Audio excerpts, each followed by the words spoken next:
Can you give us an idea of maybe some of the programs or things that employees or leaders can do to change the way they behave to help kind of promote a better working environment, more diversity, be aware of what these unconscious biases might be so that we can actually address them in the workplace? Absolutely. Yeah, absolutely. I think I would look at it in three different parts. So I think the first one is for our leaders to understand their own biases and to go through the learning and the programs that we have in place available to them, which sometimes may be in a more formal setting. Sometimes we actually incorporate it into a leadership team meeting, and then they have their own discussion as a group as to what their biases are and how can you actually tackle these issues as a leadership team for a particular department or business unit, if you will.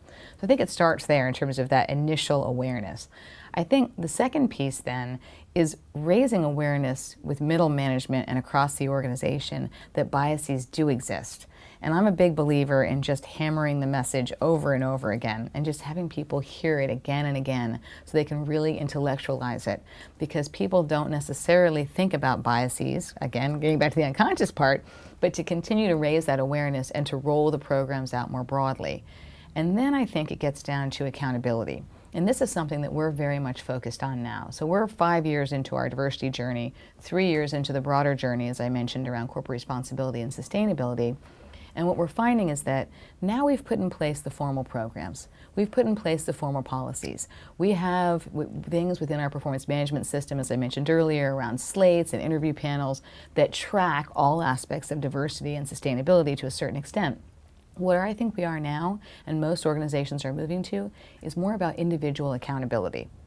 So how do you have each leader say, I, Patsy Doerr, need to achieve the following 3 KPIs within my team by the end of the year, and I'm going to take personal accountability for this. And it may involve utilizing some of the formal programs, but it may also just involve me or whoever the leader may be actually engaging and rolling up their sleeves on these topics.